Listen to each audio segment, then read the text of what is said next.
आपले पुन्हा एकदा मनापासून खूप खूप स्वागत। आज आपण पाहणार आहोत गुजराती पद्धतीचे हांडवो। हे हांडवो मी मूग आणि चना यापासून बनवणार आहे।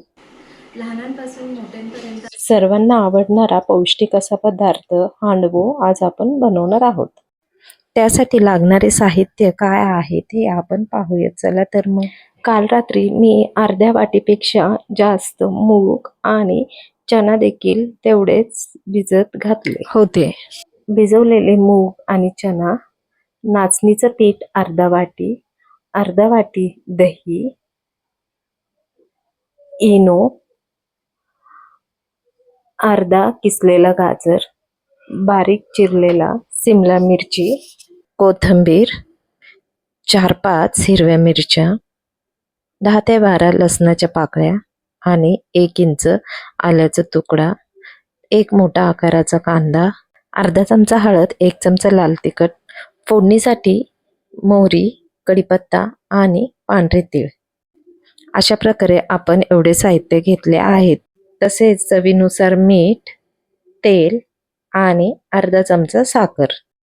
आता आपण चना आणि मूग मिक्सरच्या भांड्यात टाकून बारीक वाटून घेऊया। वाटताना त्यामध्ये हिरव्या मिरच्या, आलं आणि लसूण टाकून घेऊयात। वाटताना त्यामध्ये थोडंसं पाणी टाकून वाटून घ्यायचं आहे। हे अशा प्रकारे आपण मिक्सरच्या भांड्यात वाटून घेतलेला आहे। आता त्यामध्ये आपण दही, नाचणीचं पीठ, सिमला मिरची, किसलेला गाजर,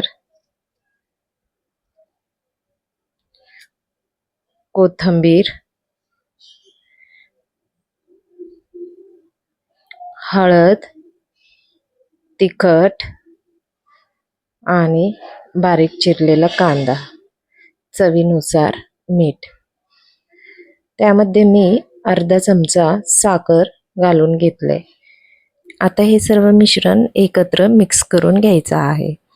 जर वाटलं तर त्यामध्ये थोडंसं पाणी टाकून घ्यायचे। आता मी इथे थोडंसं पाणी टाकलेलं आहे। हे अशा प्रकारे मिश्रण मिक्स झाल्यानंतर त्यामध्ये इनो टाकून अजून पुन्हा 1 चमचा पाणी टाकून हे मिश्रण व्यवस्थित असं मिक्स करून घ्यायचं आहे। आता मी ते कढईमध्ये हे करणार आहे। तुम्ही पॅनमध्ये पण करू शकता। आता कढई गरम झाल्यानंतर त्यामध्ये थोडंसं 2 चमचे तेल टाकून मोहरी टाकून घ्यायचं आहे। मोहरी चांगली तडतडली की पांढरे तीळ टाकून व्यवस्थित भाजून घ्यायचं आहे। तीळ भाजून झाल्यानंतर त्यामध्ये कढीपत्त्याचे 4-5 पानं टाकून घेऊन कढीपत्ता पण भाजून घ्यायचा आहे।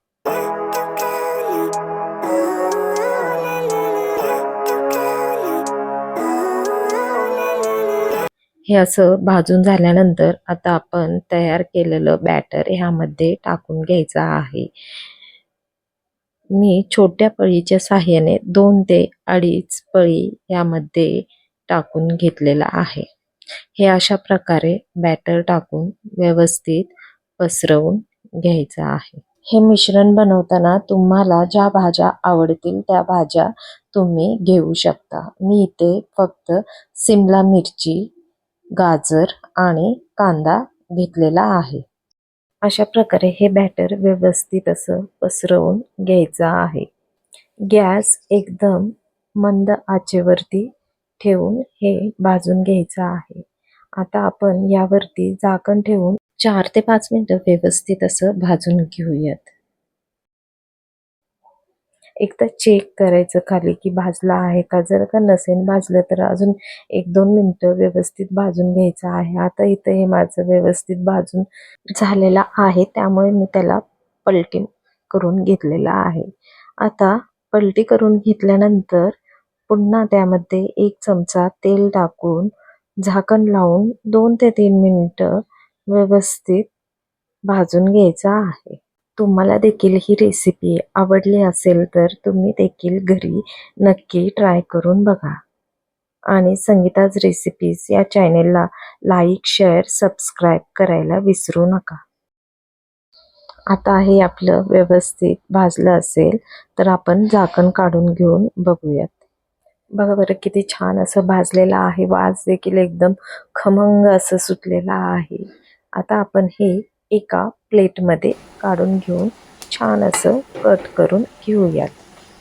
तुम्हाला ही रेसिपी आवडली असेल तर कमेंट बॉक्समध्ये तुमच्या प्रतिक्रिया मला नक्की कळवा आणि बेल आयकॉनला क्लिक करायला विसरू नका. आता आपण हे कट करून घेतलेलं आहे. बघा तर किती छान असं दिसत आहे. वास देखील एकदम खमंग सुटलेला आहे. आता आपण एका प्लेटमध्ये सर्व करून घेऊयात. हे हांडवो आपण दही, टोमॅटो केचप किंवा खोबऱ्याच्या चटणीसोबत देखील खाऊ शकतो. मी इथे दही आणि टोमॅटो केचप घेतलेले आहे.